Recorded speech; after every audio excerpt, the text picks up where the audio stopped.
get started and go over the objectives. Alrighty, next slide.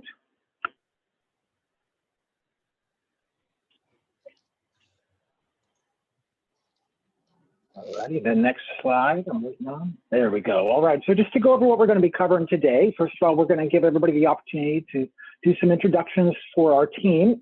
And we're going to talk about the SOARR purpose and overview. We'll get some participant feedback, do a little bit of announcements, and talk about the next steps that we're going to take. So we're very happy to have you here today, and we're going to go ahead and get started. Good morning, everyone. So before we meet you, we would like you to meet our team at the admin home for the workforce registry and the First Things First college scholarships. So we've already heard from Gordon. So he works in Pinal County, Maricopa County, Gila River Indian Community, and Auction Indian Community. And so we're going to just have everybody introduce themselves and where they work before we meet you. Take it away, Susanna. Good morning, everybody. I'm Susie O'Brien. I'm coordinator for La Paz, Mojave, and Yuma. I do live in Yuma. So welcome for joining us y bienvenidos a todos. Good morning, everyone. My name is Lisa Cobb. I'm one of the regional outreach coordinators for Maricopa County. And I am just so excited that you guys are here with us today. Happy Halloween. Good morning. I am Noha Amira. I retired from Head Start after 30 years. I am an adjunct professor at Grand Canyon University in the Division of Early Childhood Education. And I just accepted a position, actually is a temp position with Maricopa County to provide health consultation for the early childhood providers who don't have consultants. So I start on November the 9th. Fantastic. Congratulations. Thank you. Christine? Good morning, everyone. I'm Christine Nishimura. I'm the Regional Outreach Coordinator for Southeast Arizona. So I cover Pima County, Cochise County, and Santa Cruz County.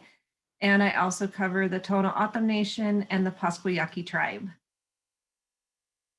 And my name is Tammy Lee, and I live up in Prescott, Arizona, and I work in Coconino, Gila, Yavapai County, as well as the Wallapai tribe. Good morning, I'm Rita Hidukovich, and I serve Navajo County, Apache County, Navajo Nation, and the White Mountain Apache tribe. Thank you for spending a Saturday morning with us. Good morning, everyone. I'm Veronica Hernandez, and I am the Program Manager for Institutes of Higher Education and Scholar Engagement.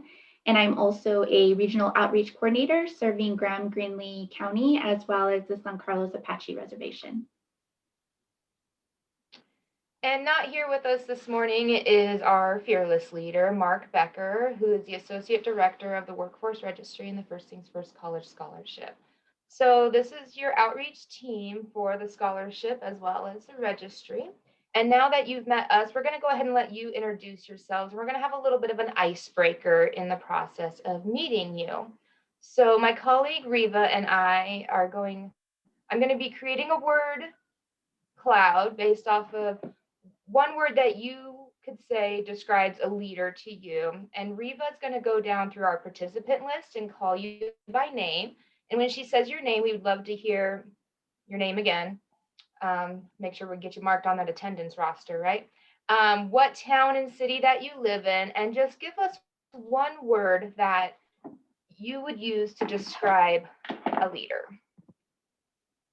All right, so I'm going to hopefully get everyone's name right. If I pronounce your name wrong, I apologize. My name gets pronounced wrong all the time, so I know how it feels. And so I'm just going to go down the list. So let's start with Jessica. Hi, my name's Jessica Zarling. I'm from Tucson, Arizona. And one word that I would use to describe a leader would be inspiring. How about Jennifer? Hi, my name is Jennifer Sullivan, and I live in Flagstaff, Arizona. And one word I would describe would be flexible. Tiffany. Hi, I'm in Tucson, Arizona, and one word I would say would be considerate. Nice. Sybil. Hi, my name is Sybil Peters. I live in Casa Grande, Arizona. One word, I would be supportive. Heather.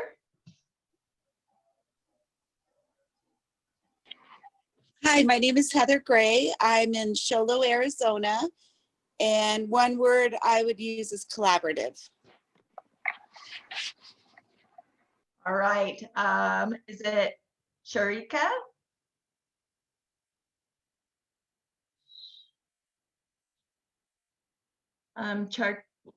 Yes, my name is Sorry. Chak.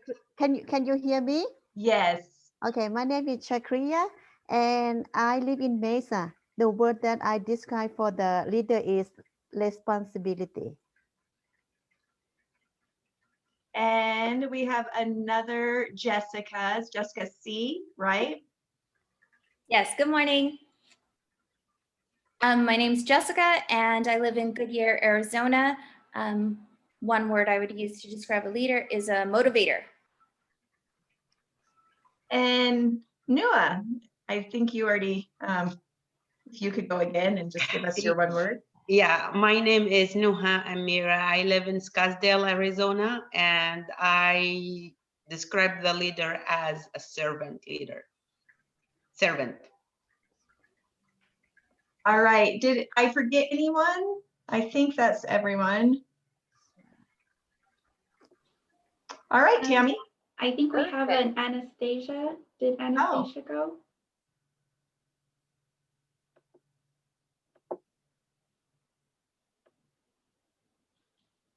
Hi, my name is Anastasia DeClay.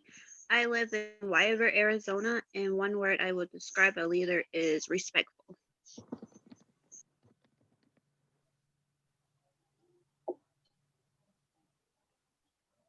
All right. Did we get everyone?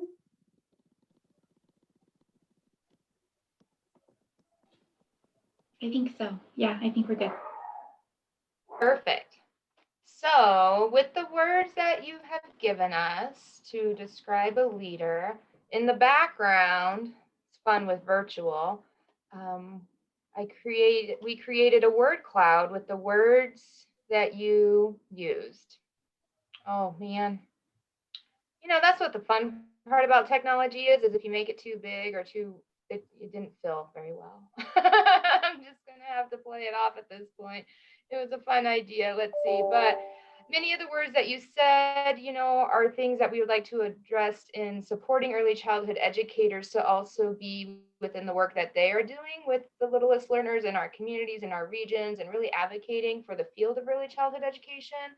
So saying that a leader is respectful and inspiring and flexible and compassionate and really just, here's our word list.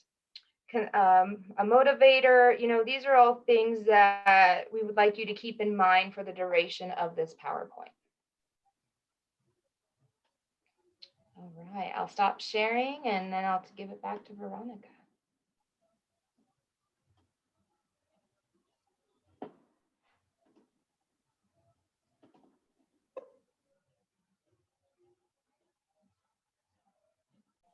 Thank you, Tammy. So yeah, and thank you everyone so much for participating in our icebreaker. It's so nice to meet all of you and have you join us. And what's really nice is that there's so many of you from all different regions, and that really was our goal behind this roundtable. So I just wanted to talk a little bit about the purpose of the roundtable. I know when I sent out the email, you know, I did get some questions back asking, you know, what is this all about? Can you explain this a little bit more? And I really welcomed you to join this information meeting. The purpose of this meeting today is basically information. And at this point, you can decide, you know, is this really for me? Do I really want to participate this? Or maybe this isn't what I thought it was. And so as a team, we've really been thinking about ways to engage our scholars And so I'm sure all of you know that we have a scholarship funded by First Things First that covers tuition, fees, and books for an associate degree in early childhood. And it's statewide. And we also have bachelors that are region specific. And so as we're out in the field and we're working with scholars, and we've been doing this now for about 5.5 years, we've never actually applied for a scholarship for ourselves, but we've worked collaboratively and directly with scholars to help them apply. And as we all know, COVID hit, and we've still been trying really hard to reach out to scholars and provide assistance through Zoom and technology, phone, email, as best as we can. But we really started thinking about a lot of the scholars are kind of doing this on their own.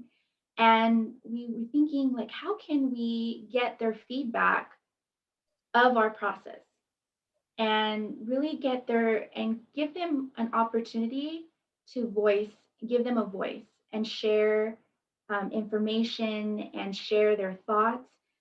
As we all know, Arizona is very geographically large, and every part of Arizona looks different. And every part of Arizona has different culture, which makes Arizona so unique, so beautiful. And so we know, like, northern regions, especially like Navajo Nation, we were talking about this yesterday, that they don't have a lot of internet access or limited internet access. But it's not just there; it's also other regions as well. But there's so many barriers or challenges, and so we really want to know, what are those challenges? What are those barriers? What are the things that we are not thinking about as an admin home that we can really make sure that we're providing the best service for our scholars. And so that is the purpose behind this roundtable.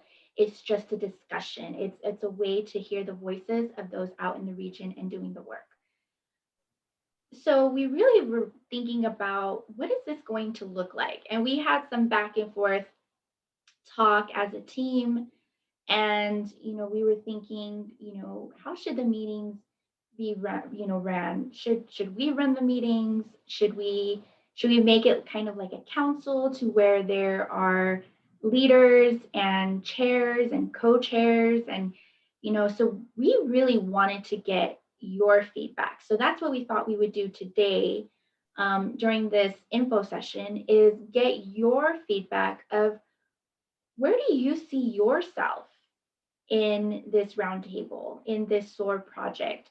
Do you see yourself as, just kind of just giving feedback, or do you see yourself as actually wanting to take a leadership role and possibly facilitate a meeting? And with our guidance, and of course, we would support you.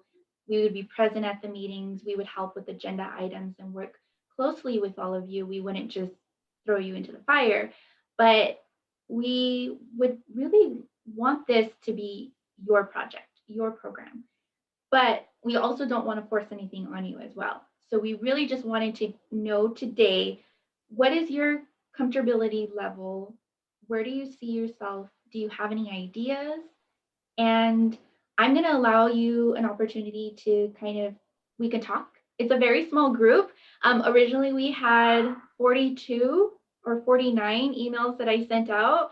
And so I think there's 8 of you. So this is actually really nice, because it's a smaller group opportunity just to kind of talk and amongst all of us. If you don't feel comfortable unmuting yourself and talking, please feel free to use the chat feature. If that is more comfortable for you, use the chat feature. So yeah, so I'm just gonna open it up right now, and I'll stop talking. I believe, this is Nuha. I believe that this is really important, and I believe like this is everybody's job. If you really love early childhood education and you're looking for quality in the field, I see more and more like teachers leaving that profession, and also like teachers shortage in Arizona, plus the COVID added to that. So I think many people don't know about these opportunities. So each of us can be an advocate in the community and reach out to their connection. I'm sure, like, we've been in the field for so long, we have kind of people that we connect with, collaborate with, just to educate them about this opportunity, because we need more people. We need more passionate people who can afford this. I mean, because, you know, I always tell teachers, you know, I teach for the little benefits, which is true.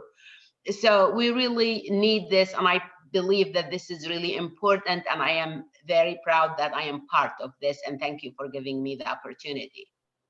And we are so glad to have you. So let me ask you a follow-up question. Yes. Do you see yourself as, you know, possibly a leader for this program and taking a leadership role and helping to facilitate a meeting, or really taking ownership of it and kind of making it your own? Where do you see yourself in this program per se? Of course, if I have to be part of this, I have to take a role, and I have to take a leadership role, because this is like leadership. Yes, of course. I see myself contributing to this the best. I don't probably know everything, but I can contribute what I know that fits with the topic and the whole mission of this program. Perfect. Thank you, Noah. You're welcome. Anyone else like to jump in, kind of give their feedback or thoughts? I would like to, I'm Heather, and I was actually able to receive a fully funded scholarship for early childhood special education through the STRIDE program through NAU. And part of me responding to your email was wanting to pay it back. So I'm here to be here for other people, hopefully, that can get the same opportunities that I did. Wonderful. Thank you, Heather, and thank you for sharing that. So the same question I asked Nua, do you also see yourself as wanting to take leads during these meetings, or do you see yourself more as just like participation and participating? And it's completely up to you. We want to make sure that you do what you are comfortable with. So I'm happy to help however I'm needed. And like you said, you would provide support, so it wouldn't be on our own, because I'm not going to pretend that I know, you know, how to do this and what to do. So absolutely, I'm happy to be there however I'm needed. Thank you. Is there anyone else that'd like to jump in? So like Heather, I received an associate's degree using the scholarship program actually before the registry picked it up. And then I ran a childcare center here in Casa Grande for 8 years and pushed a lot of the staff to get CDAs and associate's degrees. I would say one of the barriers that I found was the amount of hoops we had to jump through, not only through the registry, but with CAC, and sadly the person that was our contact for a lot of years stepped away from that job, and it was just all these teachers who are in the classroom, who are planning curriculums, who are doing all of this stuff to kind of add to their plate of, you know, I can only help them so much, but they needed to take those other steps, and having time out of the classroom. I mean, there were meetings that were middle of the day, middle of the week, so definitely not set up for early child educators. And I know that I was really excited when the bachelor degree came out. Unfortunately, it is not offered in our area because not enough were taking advantage of it. So I feel that same, like not enough people know about it, but then the people that do know about it, it's an added uphill battle on top of an already very demanding professional choice, you know. So I'm here because you know, while I've stepped away from being hands-on, it's still a great need. I still see way too many childcare centers losing great teachers. They get their degrees and they walk away. I can't even tell you how many teachers I lost to other counties because, you know, we just couldn't, you know, we couldn't do the pay. And even with, I mean, the scholarship awards were amazing, but you know, there's only so much we can do when we're not part of a bigger like corporate childcare chain, stuff like that. Thank you so much for sharing that, Sybil. And that is a perfect example of why we were creating this roundtable, is to get that feedback, to hear your voice. There's 7 of us covering a very large state, and even though we try, and I feel like all of us, and I can speak very highly of my team, that they're great at building relationships and connections, and they are definitely an example of a servant leader.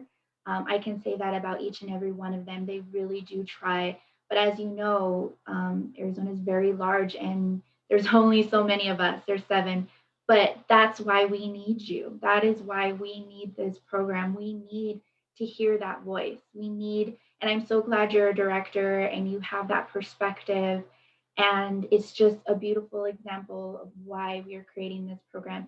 And Heather's example and Nua's example, as well as wanting to give back, but also wanting the opportunity to share the information out there and get it out there, and make everyone learn about the scholarship and the opportunity, because it's a state funded initiative, and it's state funding, and it's not limited to just 20 people. It's just a pool of funding. And the more people that can really that are already in or wanting to or thinking about it, we want to make sure we get the word out. And so we're hoping that you will be our extension of us, per se, and help us with that, and just be leaders out there. So thank you so much for that.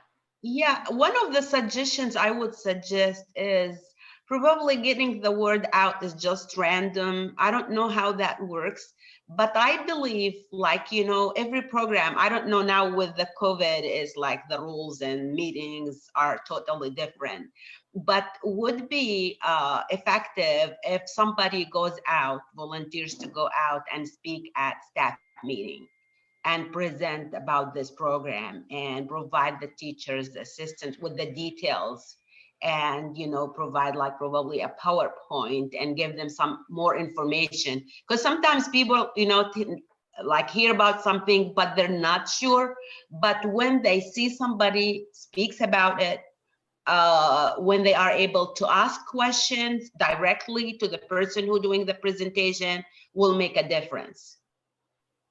Absolutely. Yeah, that's a really great point. Thank you, Nua. So I love this dialogue. And so for everyone, I want you to start thinking about some of these things, some of these barriers, some of these challenges, some great ideas. And then when we get ready for our first actual SOARR meeting in January, when we're creating the agenda, I could reach out to some of you, and we could put some of these things on the agenda to really start tackling. So I love that your brain is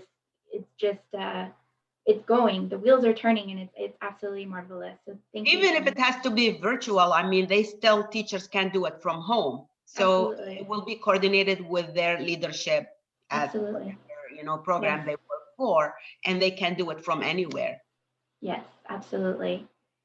Before I move on, is there anyone else that has any thoughts about their role, or just kind of anything like that?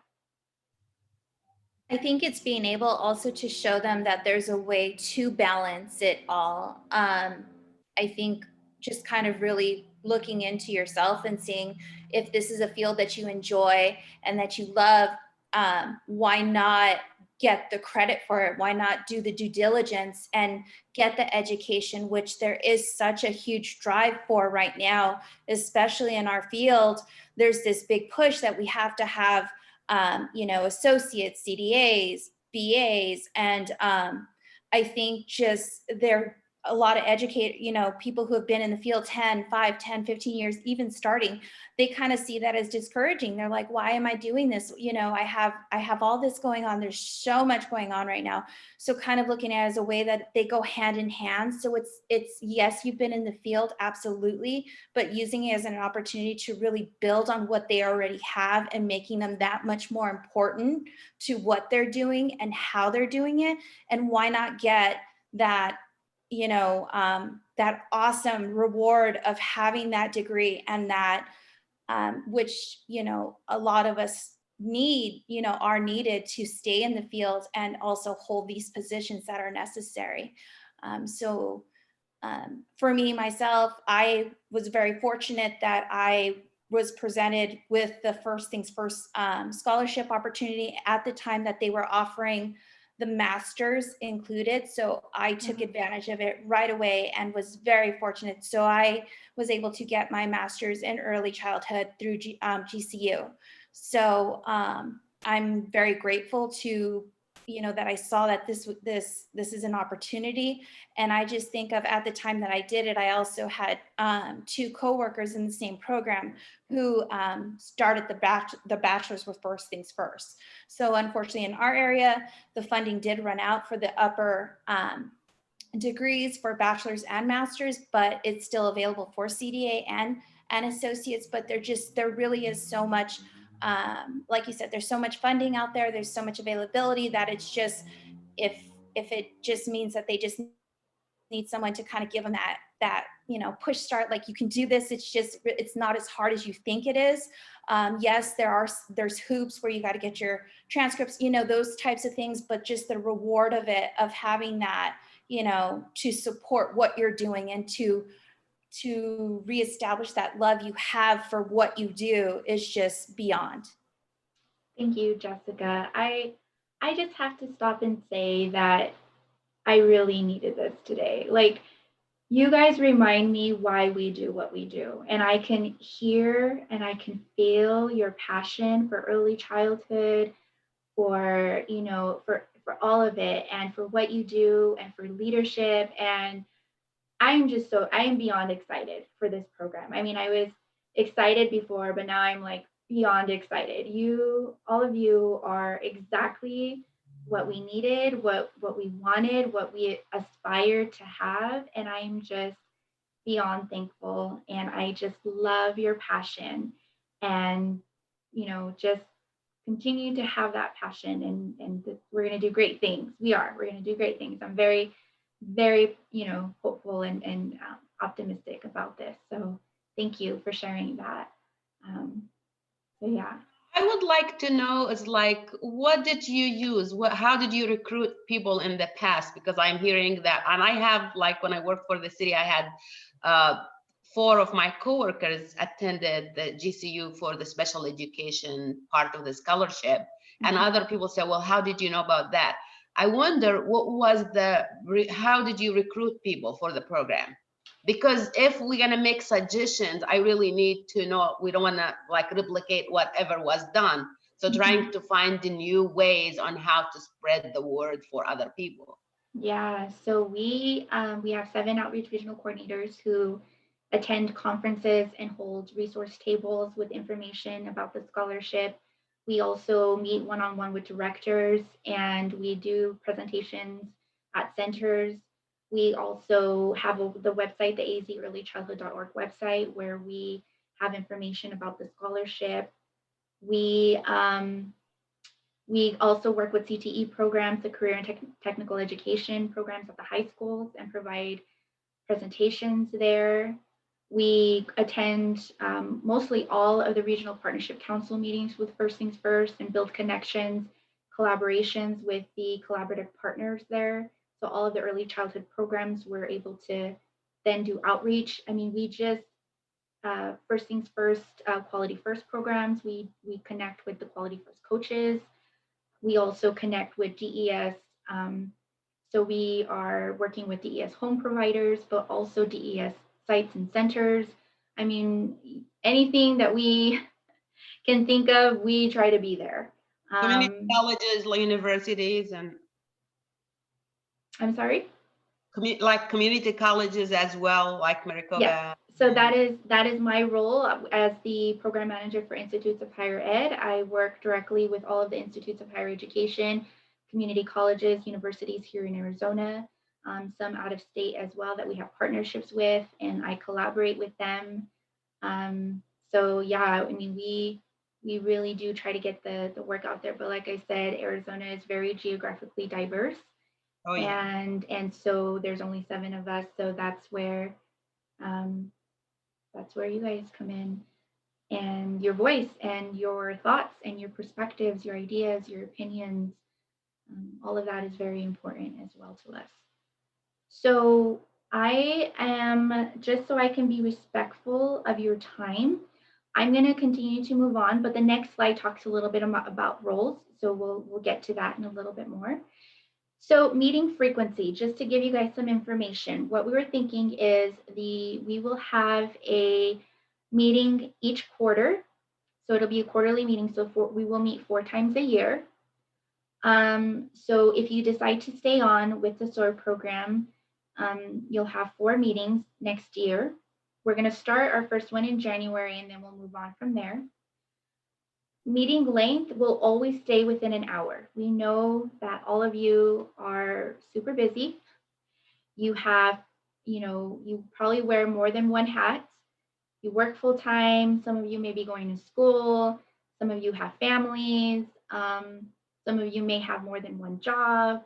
We understand that. So we don't want to take too much of your time, but your time is very valuable, but very important to us. So it'll always be under, an hour. So now I have created a poll, and hopefully it works. I've never done a poll before, so hopefully it works. So bear with me. Just to kind of get your date preference for dates and times. So the first question is going to look at, do you prefer weekdays or weekends for meetings? Today we did it on a Saturday. We chose the date just because it would have been really difficult to get everybody's feedback for the date for today. And I just want to thank you. I know it's Halloween. I know some of you have little ones, so I really appreciate you guys taking the time to be with us today. And we are going to finish in an hour, so that's why I want to be respectful of your time. And then the next question is just going to look at, do you prefer mornings, afternoons, or evenings? So I'm going to go ahead and launch that poll right now. So bear with me.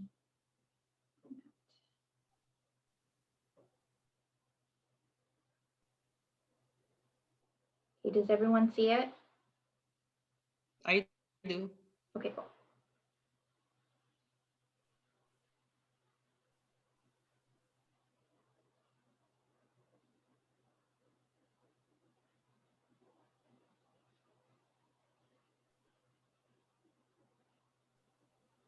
Are we making a selection now? Yes, please go ahead and make your selection. And when all of you are done selecting, I'll go ahead and show the results. I'm so excited it worked.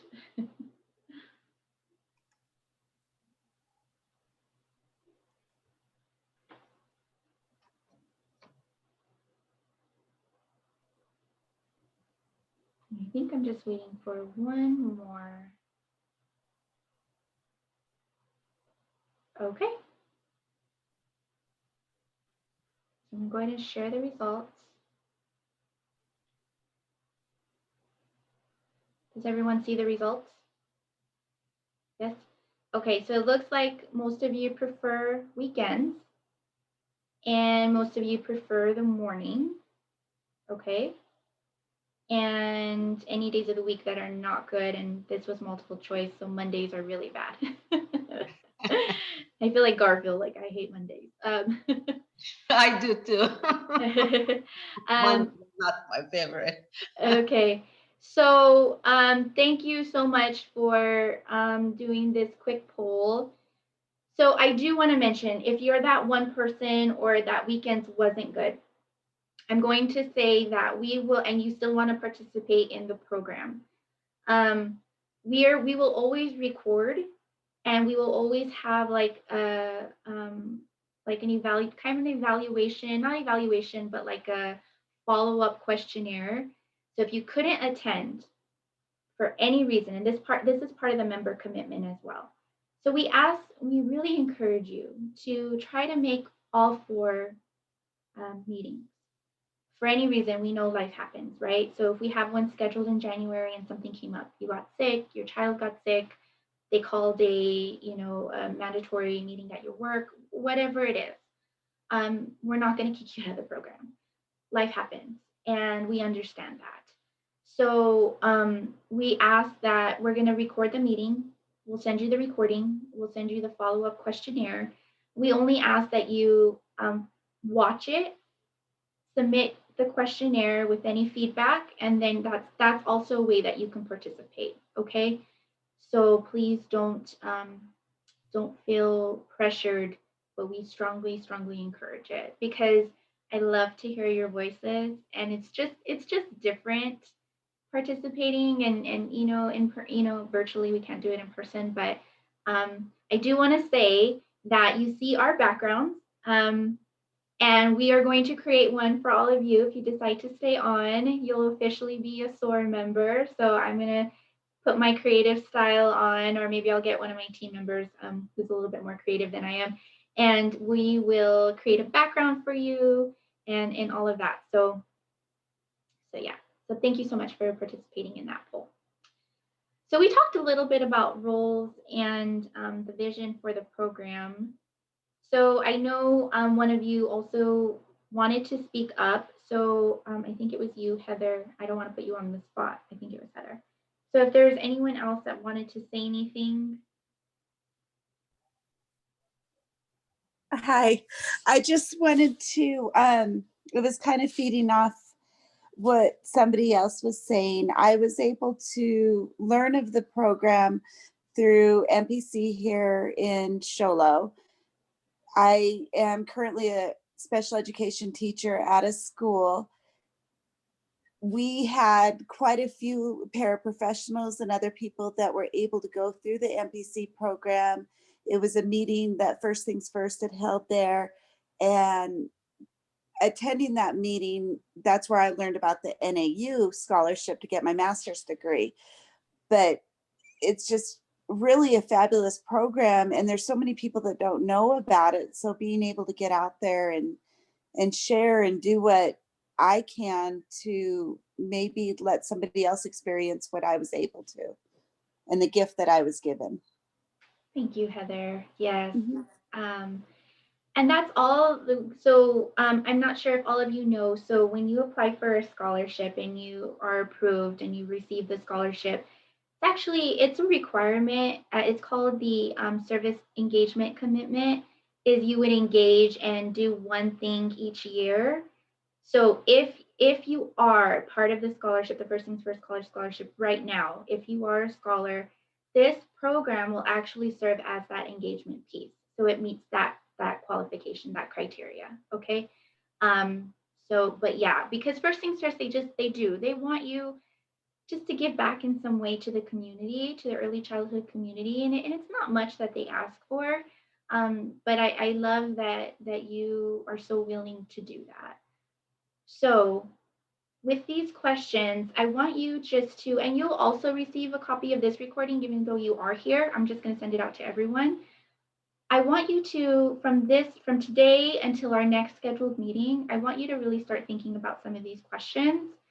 And when we send the follow-up questionnaire, I'll probably send that out Monday.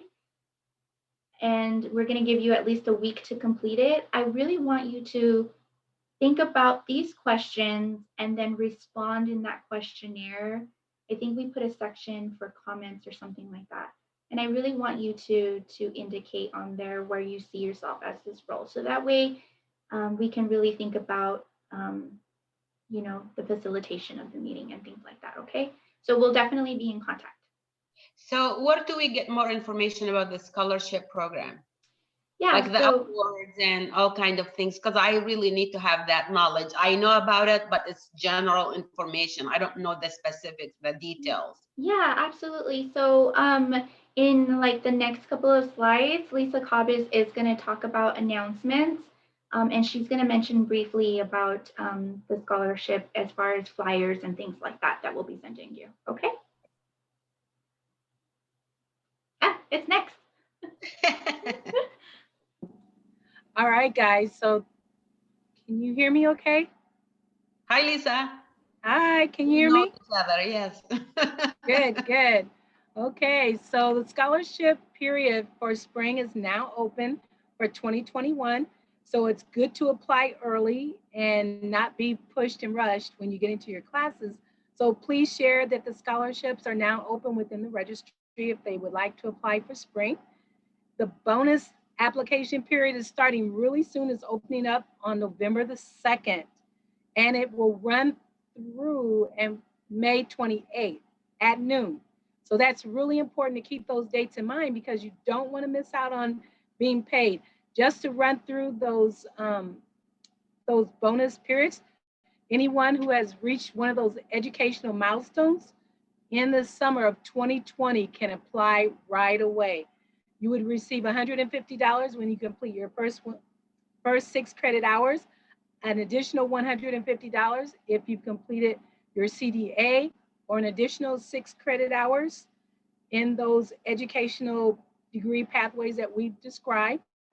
It will double when you completed 24 credit hours to $300. And when you complete your associate degree, it triples to $900. And when you complete your bachelor degree, you get a bonus of $1,500. Those are great incentives to thank you for your hard work and determination to improving the quality of care. Now, to find out more about those scholarships, we are doing some scholarship webinars. We did a few in October. We're also going to continue to run some of those scholarship webinars in November. And if you do miss any of those, just know you can always reach out to any of our coordinators, and we can actually work with you and give you some scholarship tips and how to actually go about applying for those first things first college scholarships and the bachelor scholarships as well. But we are going to send you out flyers. So if you didn't write down this information, don't worry about it. We are going to send out flyers regarding the webinars that are coming up and also those bonus flyers too.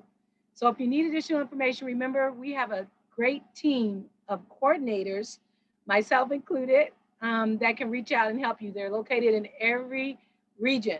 So we will be there to help you. We also have that info at thearizonaregistry.org. Our help team is there. Anytime you can't reach us, please feel free to reach out to our admin team as well. So again, thank you for joining us. And again, look for those emails that will be coming out with some of these flyers regarding these announcements. I'm now going to turn it over to Christine Nishimura, one of our coordinators, who's going to give you information regarding the next steps. Thank you. Gotta remember to unmute myself. Okay, so you're going to receive a follow-up survey within about a week. We'd ask that you please return that to us with any comments that you have, and that will really help us to get things moving towards our next steps. You're also going to receive a doodle poll, and that will be based on your responses to the polls that you just took about dates and times and such. So we'll send out a doodle poll about that, and that will help us to determine the actual date that we'll set up for January. So really helpful if you could fill that out and get that sent back to us as well. And then we also ask that you please, please, please read all your emails. I know that we all get inundated with lots of emails all the time, but just take a couple minutes to check out what emails we have sent to you.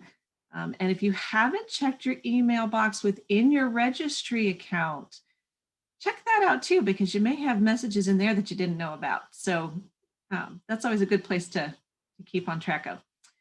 And lastly, we ask that you keep in contact with us. So if you have decided that this just isn't for you, that's okay. Just let us know. If you are really excited, let us know that too. Veronica's going to put her contact information up at the end of the slideshow. So be sure to write that down, and you can always send any questions or comments or anything to Veronica. And then you can also find, if you're not familiar with the azearlychildhood.org website from First Things First, all of our contact information for the individual area coordinators is all under the resource tab. So you can find all of our contact information there as well. And I put that into the chat box, the azearlychildhood.org website. So that is it for next steps. And need to unmute myself. Feel free to unmute. Yeah. So I have a, so I completely forgot to, when I shared, that I didn't click the little button to share my sound. So I'm just going to do that really quick. And I'm going to show you our closing video. I hope you enjoy it.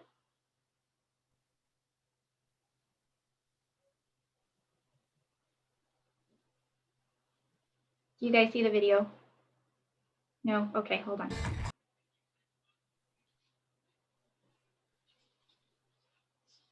In under 3 minutes and dissect some lessons. First, of course, a leader needs the guts to stand alone and look ridiculous. But what he's doing is so simple, it's almost instructional. This is key. You must be easy to follow. Now here comes the first follower with a crucial role. He publicly shows everyone else how to follow. Notice how the leader embraces him as an equal. So it's not about the leader anymore. It's about them, plural. Notice how he's calling to his friends to join in. So it takes guts to be a first follower. You stand out and you brave ridicule yourself. Being a first follower is an underappreciated form of leadership. The first follower transforms a lone nut into a leader. If the leader is the flint, the first follower is the spark that really makes the fire. Now here's the second follower. This is a turning point. It's proof the first has done well. Now it's not a lone nut and it's not two nuts. 3 is a crowd and a crowd is news. A movement must be public. Make sure outsiders see more than just the leader. Everyone needs to see the followers because new followers emulate followers, not the leader. Now here come 2 more people, then 3 more immediately. Now we've got momentum. This is the tipping point, and now we have a movement. As more people jump in, it's no longer risky. If they were on the fence before, there's no reason not to join in now. They won't stand out, they won't be ridiculed, and they will be part of the in crowd if they hurry.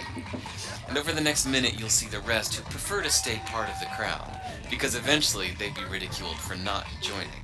And ladies and gentlemen, that is how a movement is made. So let's recap what we've learned. If you are a version of the shirtless dancing guy, all alone, remember the importance of nurturing your first few followers as equals, making everything clearly about the movement, not you. Be public, be easy to follow. But the biggest lesson here, did you catch it? Leadership is overglorified. Yes, it started with the shirtless guy, and he'll get all the credit, but you saw what really happened. It was the first follower that transformed a lone nut into a leader. There's no movement without the first follower. See, we're told that we all need to be leaders, but that would be really ineffective. The best way to make a movement, if you really care, is to courageously follow and show others how to follow. When you find a lone nut doing something great, have the guts to be the first person to stand up and join in.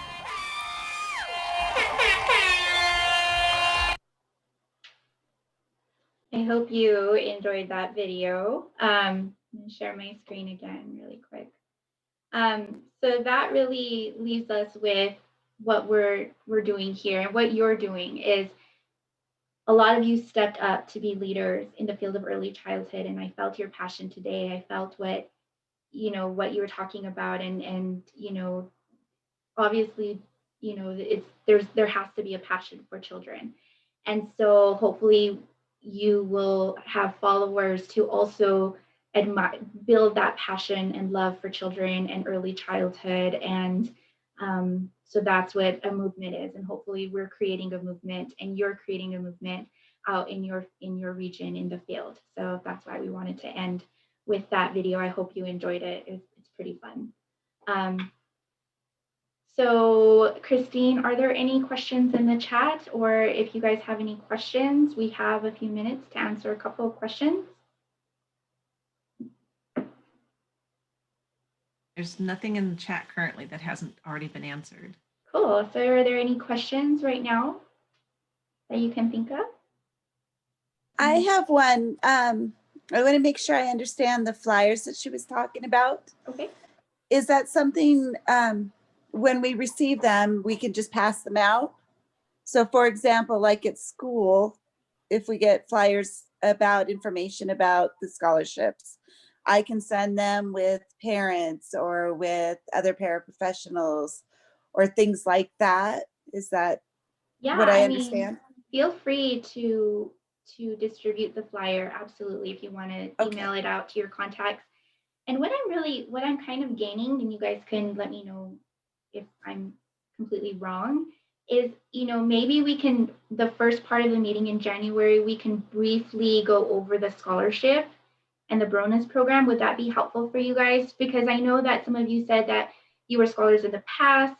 Some of you got the master's, one of you got a bachelor's. So, and I don't know how long ago that was. So would it be helpful if we just do like a brief, quick overview of the scholarship and bonus with you? So that way, when you are sharing, you know about eligibility, so you know who to share it with, what they can qualify for. Would that be helpful during that first meeting? Because I know that you sent, and it was very helpful for me to understand. You said, how can I promote the scholarship or talk about it or be a mentor if I'm not really familiar with it? So I think that was a really good point. So if that's okay with all of you, I think it's a good idea. Okay, yeah. I don't know about the other people. It's not about me. Yeah. Well, I definitely think it doesn't hurt, right? So even if you are really familiar with the scholarship, but hearing it again, I don't think it'll hurt. So we can take some time to do that. And then I had just one quick question. Have you guys done some sort of a survey at the teacher level to find out what their barriers are for not pursuing the scholarship? I know you go to conferences, I know you go to a lot of that, but that's kind of like that next level. I would like, do you guys have the data at that teacher, assistant teacher level to find out why they're not pursuing? No, but that is a wonderful point. I think we have more of like anecdotal working, with directors and centers and things like that, where we've, kind of talked to them. So I think we have like a lot of anecdotal evidence, but not concrete data to where we've done a survey or anything. I can tell you some from my knowledge and my previous experience. One of them is the leadership itself. People leave because of bad leadership, and other stuff too, the pay, and the Head Start program, which is the best program. I'm not trying to be biased, but Head Start has lots of demands, when it comes, which is to quality, which is really important. Many people struggle with that and they decide to leave because they don't want to do the work. There's like comprehensive assessment, there is curriculum, which is like really important for quality and for outcomes. But some people don't want to take that. It has to do with passion. If you're really passionate about children, and you understand how children learn best, so you will stay. But we have lots of people who are not there yet. Yeah, I wasn't asking about the field. I was asking about the continuing education piece. I've been in the field for 15 years. I've supported teachers. That's why. I was just curious if we had the data to find out from the teachers themselves, because that's where I started to try to find out from my staff what their barriers were and how I could help support them to get. So I just was curious if we had like a state data, and just to kind of see like maybe what one county would not be a barrier for another county, just to kind of kind of see what those classes, those trainings are that might help get them excited to go to, because I had about 4 that finally jumped on board, but it was a lot of, you guys can do this, like they will pay for your scholarships, they will do this, I can help you with that, I will have people come in. But they were still really like, a lot of it was, I don't think I'm capable of doing college level work. And I was like, you can teach 5-year-olds, you're more than capable of doing college level work. And so I was just curious about if there was any data for, I guess, to work from. Yeah, no, we don't, but I love that, Sybil. I do. We just have kind of anecdotal, but I would actually really, really love to know, what are some of the barriers, what are some of the challenges, I think. And then I think we also have like our thoughts of what some of them could be, like that fear. Also, it is a commitment, right? And so, and for those who actually read the the commitment piece. So it says if you're funded, if we pay for your associates, you have to commit to at least a year of work in the early childhood field. So some people are like, oh, I don't know if I want to commit to, you know, getting funded, and what if I have to pay it back? You know, there's so many things that we think of, but we've never asked. And I really like that. So those are some of the things that we can definitely talk about in January, of things that we can actually implement. So and get your guys' feedback. Yeah, so when I thank you. provided my responses, actually, is like I did research. My dissertation was in professional development, and I interviewed teachers. So it's limited because it wasn't like general, you know, how every research is limited because you have like a small sample population. So these are some of the questions that were addressed in my dissertation, and this is how I came up with the conclusion. It's not like I was just throwing things, you know, randomly. That's what I learned, but was very limited. Thank you for that. Well, this is my contact information, but you know, you, like Lisa said, you can also find it on our website. Thank you for Christine for putting that in the chat.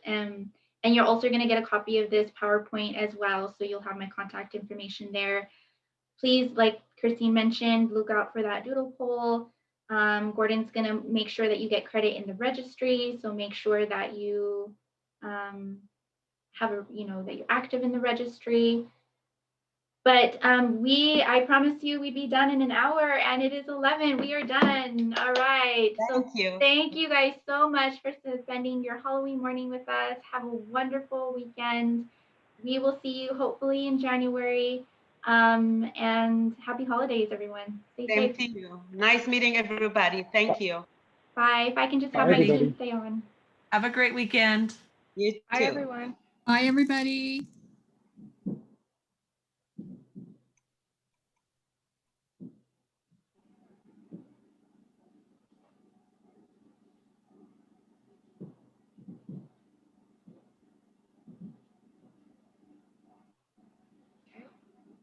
Are you going to do a debrief?